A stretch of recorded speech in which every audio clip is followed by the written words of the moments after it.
안녕하십니까. 드라마로 보는 세상, 드라마 감정사 윤석진입니다. 오늘 감정할 드라마는 스웨덴 원작 드라마가 있습니다. 이걸 한국식으로 각색을 했는데요. 아노, 그녀들의 법정이라는 제목의 드라마입니다. 이 드라마는 권력을 이용을 해서 형성된 거대 기득권 부패 카르텔에 맞서는 여성 변호사 3인방의 이야기입니다. 이 성범죄 피해자 서사를 가지고 오고 있긴 하지만은 그 피해의 근원에는 사회 구조적인 문제가 있다. 특히 정치적인 어떤 왜곡된 권력의 문제가 있다라고 하는 것을 전면에 내세웁니다.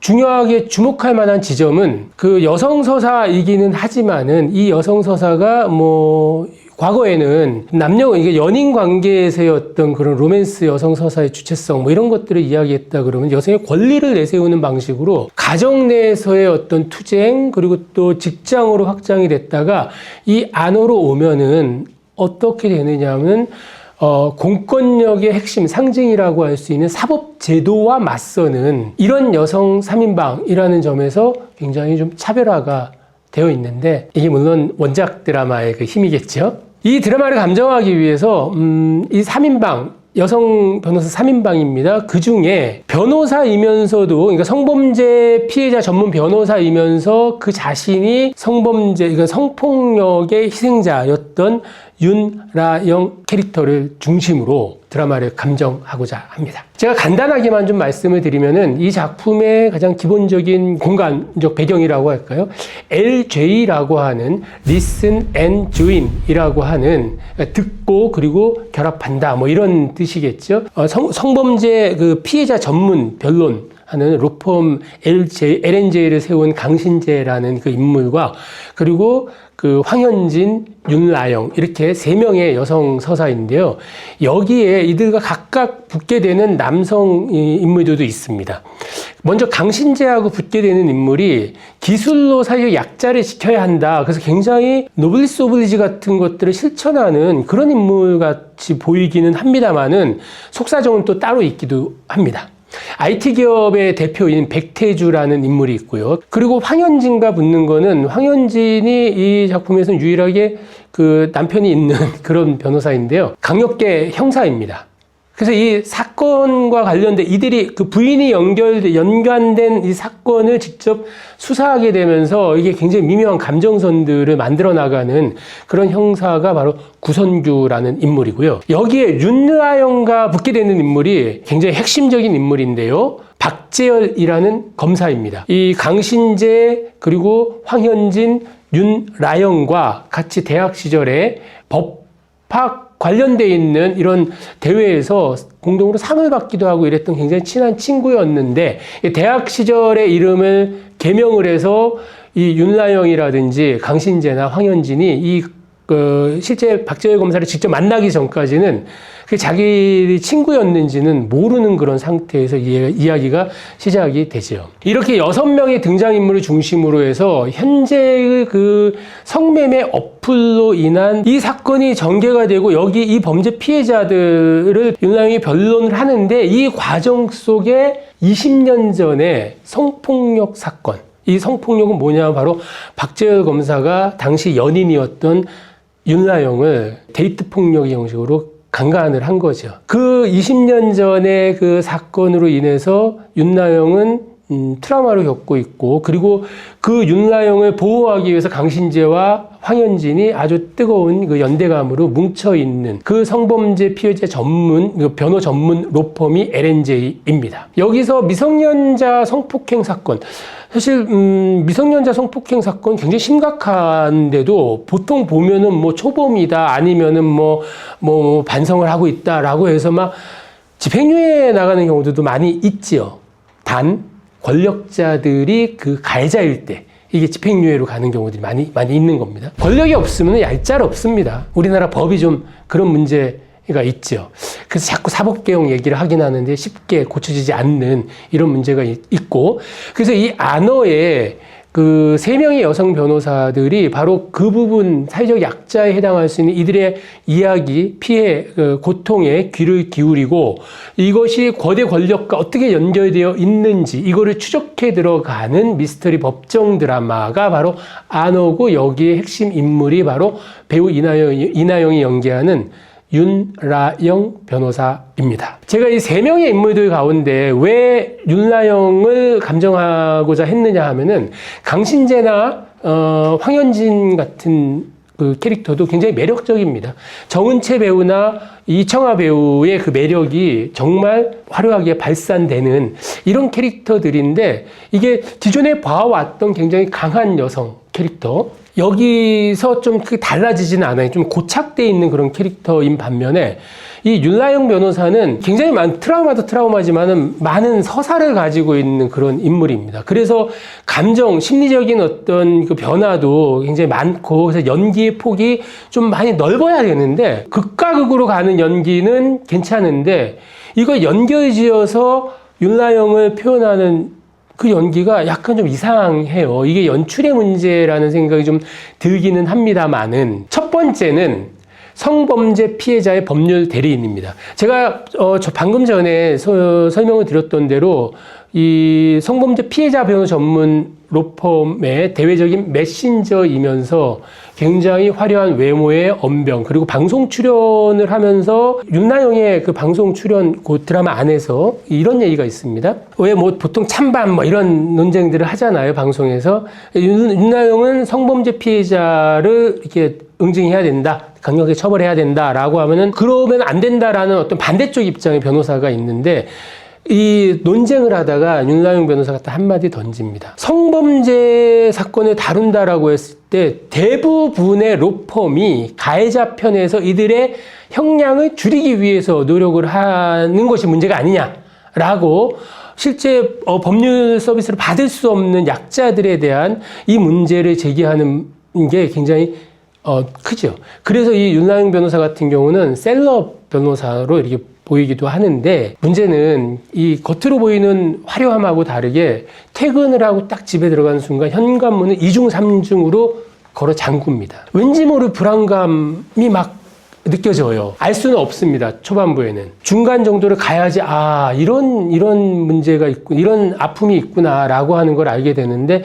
제가 뭐 스포일러일 수도 있긴 하지만은 중요한 거는 앞에서 말씀드렸던 대로 현재의 성범죄 그 피해자를 변론하는 과정에서 20년 전의 사건들이 드러난다라고 얘기하잖아요. 이게 단순히 그 현재의 사건과 20년 전의 사건들을 평행 교차시키는 것이 아니라 그 중심에 바로 윤라영이 데이트 폭력 당시 강간을 당했던, 그리고 그거를 목격한 강신재와 황현진이 윤라영 편에서 친구를 도와줬던 이 사건, 살인미수로 검거가 되기는 했으나 정당방위로 풀려났고 그래서 변호사가 됐고 이런 상황이란 말이에요. 이 부분이 겉으로는 멀쩡한 것 같지만은 실은 속으로 이 불안감, 트라우마가 굉장히 여전히 강력하게 남아있어가지고 이 불안감을 지울 수 없는 이런 인물이라는 거죠. 굉장히 화려하면서도 강인한 성범죄 전문 변호사의 트라우마 라고 하는 점이 윤라영 캐릭터의 개성을 부여하는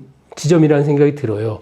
그런데 피해자 서사라고 하는 부분에서 한편으로 생각하면 또 상투적인 캐릭터이기도 하다는 거죠. 근데 어찌됐건 성범죄 피해자 전문 변론을 맡은 변호사에서 이 두 개의 사건이 교차하면서 드러나는 윤라영의 두 번째 감정 포인트는 바로 윤라영이 데이트 폭력 범죄의 피해자라는 겁니다. 검사가 된 박재열에게 성폭행을 당했고, 그리고 이 사건이 자기 인생에서 족쇄가 되지 않도록 하기 위해서 피눈물 나게 노력을 해서 치열하게 살았던 거죠. 변호사가 된 겁니다.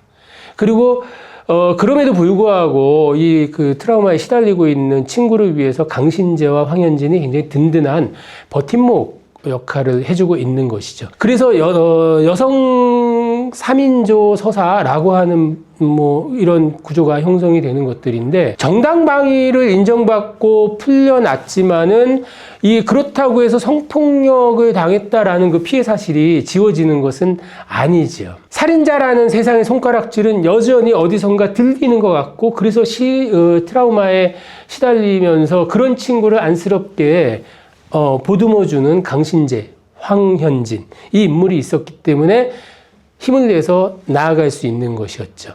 그러니까 성범죄 피해자들의 변론을 하면서 조금이나마 세상을 바꾸고 싶다라고 하는 이런 의지를 강력하게 토로하고, 그래서 이 자기가 변론을 했던 그 미성년자 그 피해자, 성범죄 피해자인데요, 범죄가 발생하는 그 과정에서 핵심적인 역할을 하게 되는 것이 커넥트인이라는 성매매 어플입니다. 이거를 파악을 하게 되면서 어떤 사건의 진실 속으로 굉장히 치열하게 치고 들어갑니다. 물론 여기서 강신재나 황현진도 일정 부분 역할을 하기는 하지만은 전면에 나서가지고 그걸 치고 들어가는 건 윤라영인데, 이 어플과 관련돼 있는 중심에 자신은 성폭행했던 그 박재열이 있었다는 사실을 알고 충격에 빠지게 됩니다. 하지만 20년 세월 동안 이렇게 다지고 다져가지고 단련돼 있는 그 멘탈로 머뭇거리거나 주저하지 않고 복수와 정당한 응징을 위해서 치고 나가는데, 그 과정에서 자기가 변론을 하고 보호하려고 했던 한민서라는 성범죄 피해자예요. 이 한민서가 자기가 성폭행을 당해서 낳았던 딸이라는 거를 알게 되는 거예요. 분명히 아이를 출산하긴 했지만은 보냈다가 죽었다라고 알고 있었는데, 그래서 정말 자기 딸이 있다라고 하는 사실조차를 전혀 모르고 있었는데, 이 그 커넥트인이라는 성매매 어플과 연관돼 있는 성범죄, 그리고 이것이 그 정치계와 언론계를 포함한, 그래서 이 드라마에서 하나의 설정, 20년 전의 사건이라고 설정을 두고 있는 것이 연예계 성접대로 인한 여배우 자살 사건을 연상케 하는 이 사건을 모티브로 해서 가져오고 있는데, 윤나영을 포함한 이 친구들이 굉장히 중요하게 짚고 있는 지점은 뭐냐 하면, 단순한 성범죄가 아니라 거대 권력과 연결되어 있는 이 고리를 반드시 끊어내겠다, 반드시 응징을 하겠다라고 하는 건데, 각각의 문제들이 있어요. 강신재는 자신의 어머니가 바로 이 권력을 이용을 해서 사건을 은폐하고 왜곡하는 이 로펌의 대표인 거고, 황현진 같은 경우는 이 사건과 연관돼 있는 그 사건, 형사인 남편이 그거를 수사를 하고 있는 상황들이기 때문에 운신의 폭이 좀 좁다라고 하는 것이죠. 그런데 결정적인 윤나영은 바로 그 피해자이면서 동시에 사법 응징을 하기 위해서 나서는 캐릭터라고 하는 점에서 굉장히 서사가 굉장히 복잡하게 돼요. 한민서라는 딸의 존재를 알게 되는 순간, 그렇게 치열하게 버텨왔던 20년의 세월이 무너져 내리는 것이죠. 그래서 법정에서 증언을 하고, 그러니까 커넥트인 사건의 피해자들이 바로 이 기득권, 정치, 경제, 그리고 언론 이쪽의 그 기득권 권력자들이 연관돼 있는 이거를 증언하려고 하다가, 이 기득권의 저항도 만만치 않은 것이죠. 일단 뭐 박재열은 막 내치는 것도 있지만은 윤나영과 강신재와 황현재를 공격해 들어오는 것들도 있고, 그래서 윤나영은 자신의 의도와 상관이 없이 방송을 하는 중에 살인자라고 하는 어떤 뭐 그런 손가락질이 있었다 그랬잖아요. 그거를 상대 변호사가 공격을 해오자 약간 멘붕에 빠지면서 머뭇하다가 내가 바로 그 20년 전 사건에 왜 그 일이 있었는지 이를 이야기하는데, 성폭력 피해자라고 하는 장면이 기억이 나는 게, 다들 뭐 진행자도 그렇고 그 프로그램 PD도 그렇고 작가들도 막 당황을 하면서 이걸 어떻게 하지 못하는데 정말 용기를 내서 방송에서 자신의 그 트라우마를 그대로 고백 아닌 고백을 하는 것이죠. 그 상황에서 가장 힘든 건 윤나영인데, 이 윤나영을 나락으로 끌어내리기 위한 어떤 전략 중에 하나로 공격을 해왔던 것들인데, 오히려 윤나영이 정말 더 이상 버티지 못하고 그거를 오히려 역이용을 해서 공개를 해버리는 거죠. 그러자 그 진행자도 그렇고, 진행자인 PD의 어떤 이 지시에 의해서 황급하게 여기서 마무리하겠어요. 생방송이었거든요. 이로 인해서 박재열이 검사에서도 이제 쫓겨나게 되고 막 이런저런 상황들이 발생을 하면서 복수심에 불타는 거죠. 20년 전에도 나를 공격을 했는데 지금 또 네가 이래? 근데 박재열도 사실은 그 누군가의 그 조종을 받아가지고 그게 거대 권력 정치 권력들이기도 했는데 이들이 조종을 받는 그냥 꼭두각시에 불과했던 거거든요. 이거 억울할 수밖에 없잖아요. 그런데 문제는 이 박재열이 그래서 막 분노를 하면서 강신재, 황현진, 뭐 윤나영 얘네들이 은신해 있는 별장으로 쫓아오는데 이 정보를 준 거는 한민서였어. 얘네들이 어디에 있는지 정보를 준 게. 근데 박재열은 몰라요. 모르는 상태인데 뭘 모르냐 하면은 자신이 가해자 역할로 성범죄 피해자를 만들어 놓은 한민서가 자기 딸인 걸 모르는 거예요. 한민서는 박재열이 아버지고 윤나영이 엄마라는 거를 알고 있어요. 누구로 인해서? 백태주라는 IT 기업 대표로 인해서. 이게 어떻게 된 거냐 하면은 20년 전에 그 연예계 그 성범죄 그 리스트라고 실제 사건을 가지고 왔다라는 얘기를 했잖아요. 그게 여기서 그대로 활용이 되는데 백태주라는 인물이 바로 그 사건으로 목숨을 끊은 그 여배우의 남매인 거죠, 남매. 그래서 백태주는 백태주 방식으로 복수를 하고 있었던 거고, 그래서 이 한민서를 움직여가지고 박지열과 이 윤나영 이쪽으로 접근을 하게 되는 그거였고, 윤나영을 죽이겠다고 총을 들고 찾아갔던 박재열, 그가 강신재, 황현진을 총을 휘두르는 장면을 뒤늦게 나오면서 윤나영이 그걸 목격을 하고 정당방위로 둔기를 휘두른단 말이에요. 그거로 박재열이 즉사를 하고 윤나영은 20년 전하고 마찬가지로 살인 용의자로 구속돼서 다시 재판을 받게 돼요.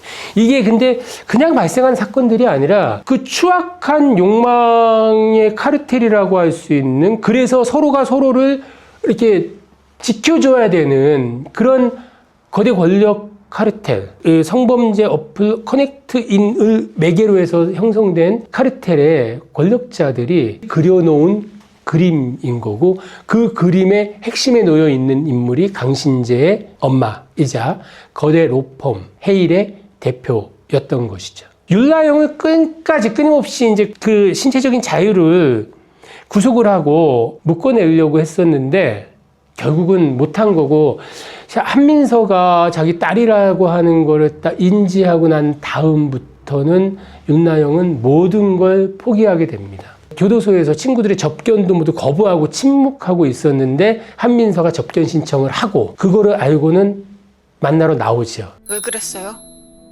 왜 날 낳아놓고 지옥에 버렸어요? 바로 보면은 엄마는 나를 바로 알아봐야 되는 거 아니야? 라고 하는 한민서의 말에 생각조차 할 수가 없었어.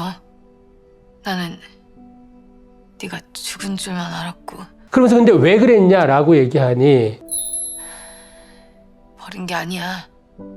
난 너를 나한테서, 내 과거에서 지키고 싶었어. 네가 영원히 아무것도 모르길 바랬어. 내 과거랑은 무관하게 살아가길 바랬어. 그러자 한민서는 내가 이 모든 일을 당하고 있는 동안 변호사님은 어디에 있었어요? 어떤 정의를 지키고 누굴 보호했나요? 라고 묻고 떠나요. 딸인 줄 몰랐던 한민서의 그 말에 다시 자극을 받고 일어서게 돼요, 윤나영이. 그래서 일단 여기서 나가가지고 끊이지 않는 성범죄의 그 피해라고 하는 그 굴레에 걸려있는 그 삶을 좀 바꿔내려고 생각을 합니다. 자신을 지키기 위해서 했다, 치열하게 살았다라고 하는 것이 실은 뭐 다 자기 기만에 불과했다라고 하는 걸 깨닫는 것이죠. 이 윤나영의 에피소드는 성범죄로 인한 피해에서 벗어나는 게 얼마나 어려운 일인지 그거를 그대로 즉자적으로 좀 보여줍니다. 이 윤나영이라는 인물이 굉장히 뭐라 그럴까요? 성범죄 전문, 피해자 전문 변호사였다가 성폭력의 피해자라고 하는 그 굴레에 갇히는 순간 이게 새로우면서도 약간 좀 상투적인 그런 캐릭터라는 얘기를 했잖아요. 근데 이 상투성을 더해주는 지점이 하나가 있는데 바로 뒤늦게 알게 된 한민서라는 딸에 대한 모성이 여기 또 같이 결합을 하게 돼요. 근데 막상 법정에서는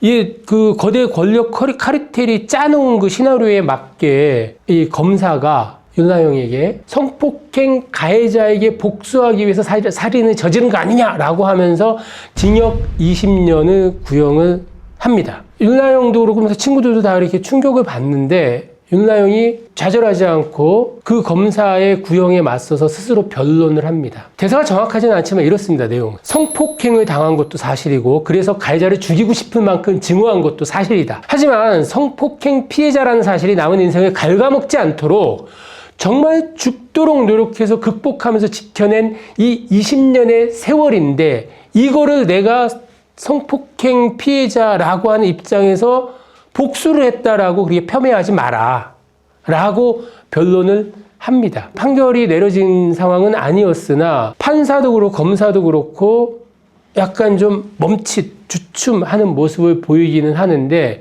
이런 윤나영의 자기 변론에 대한 판검사들의 반응이라고 하는 게 성범죄 피해자를 바라보는 한국 사회의 그 미묘한 시선. 그러니까 피해자다움을 강조하면서 이 성범죄를 사회 구조적인 차원의 문제가 아니라 개인의 문제일 뿐이다 라고 축소하고 은폐하려는 그런 시도에 대한 굉장히 강력한 절규라고 할 수가 있습니다. 그래서 이렇게 굉장히 상투적인 캐릭터라는 생각이 좀 들었던 이 윤나영이 그래도 좀 강한 여성의 주체성 뭐 이런 것들을 보여주는 캐릭터로 좀 옮겨오는 것 같은 생각을 하게 되기도 하죠. 근데 문제는 이런 윤나영의 절규가 기득권 세력의 굉장히 노골적이면서도 은밀한 그런 성범죄 카르텔을 응징할 수 있을지 이거 의문으로 남습니다. 왜 그러느냐 하면은 윤나영의 대사는 아닌데 성태임의 대사가 이런 게 있습니다. 스캔들은 스캔들로 덮으면서 문제의 본질을 해결하지 않고 움직여서 이동시키면서 이슈를 만들어내는 것들 있잖아요. 이슈는 이슈로 덮는다 라고 하는 거죠. 성태임이 설계하는 것들은 이 성범죄를 포함한 고위 권력층의 부정부패가 폭로될 때마다 대중들은 분노를 하는데 언제 그랬냐는 듯이 사그러들고 이게 반복이 되면서 자포자기하게 된다라는 거죠. 여기에 대해서 성태임이 이런 얘기를 합니다. 바로 무력감을 학습시킨 거고 이것이 바로 고위 권력층의 카르텔을 지키는 방패라는 얘기를 하지요. 이 부분에서 이 어떤 윤나영이라는 캐릭터에게 부여된 그 피해자 서사, 특히 성폭행 피해자 서사라고 하는 부분들이 절대로 구조적인 그런 문제가 아니라 개인의 그리고 또 데이트 폭력이라는 용어에서 알 수 있는 것처럼 그냥 남녀 간의 개인적인 문제일 뿐이야 라고 하는 이런 얘기를 하기 때문에 같은 문제가 해결이 안 되고 반복, 재생산, 확대되고 있는 거죠. 잠시 분노했다가 이내 조용해지는 거. 그게 우리 방패야. 라고 이렇게 성태임이 말을 합니다. 그래서 성범죄 피해자를 변론하다가 20년 전 자신이 당했던 그 사건에 발목이 잡혀서 주저앉는 그 윤라영의 절망이 성태임의 그 대사와 같이 오버랩되는 느낌을 받습니다. 어쩌면은 안어라는 드라마는 윤나영이라는 인물 캐릭터를 내세워서 피해자의 어떤 트라우마를 포함한 한국 사회의 어떤 성범죄와 관련되어 있는 구조적인 문제들을 드러내지만 이거를 해결하기 위해서는 이 범죄인의 무력감에서 벗어나서 끝까지 진실을 추적하고 가해자를 응징해야 한다라고 하는 이 얘기를 하고 있는 것이 아닌가라는 그런 생각이 좀 듭니다. 자, 안어 그녀들의 법정이라는 드라마를 윤나영 캐릭터를 중심으로 좀 감정을 해봤습니다. 데이트 폭력 피해자이자 살인범의 굴레에 갇혀 있는 성범죄 피해자 변호인 이 윤나영을 통해서 이 드라마가 무엇을 얘기하고자 하느냐 하면은 성범죄 피해자 문제를 개인 차원의 문제로 돌리는 것이 아니라 사회 구조적 차원에서 좀 이거를 깊이 있게 성찰해 봐야 하지 않겠냐라고 하는 이런 문제 제기를 하고 있는 것이죠. 그런데 그런 문제의식이 돋보이긴 하지만은 이게 어떤 한계인지는 좀 장담을 하기가 좀 어려운데 이 여성 피해자 여성 서사라고 하게 되면 여기 빠지지 않고 등장하는 특히 한국 드라마에서 빠지지 않고 나오는 핵심 요인이 뭐냐면 바로 모성성의 문제입니다. 이 피해자 서사를 모성의 문제로 옮겨서 해결하려고 한다라고 하는 게 결과적으로는 이 윤라영 캐릭터의 균열을 일으키기도 하고 애초 이 드라마가 가지고 있는 그 문제의식의 결합 요인으로 작용을 하고 있다라고 감정할 수밖에 없습니다. 윤라영 캐릭터를 중심으로 법정 드라마이자 미스터리 스릴러 장르 특성이 좀 두드러진 아너, 그녀들의 법정 최종 감정가는 2,300원입니다.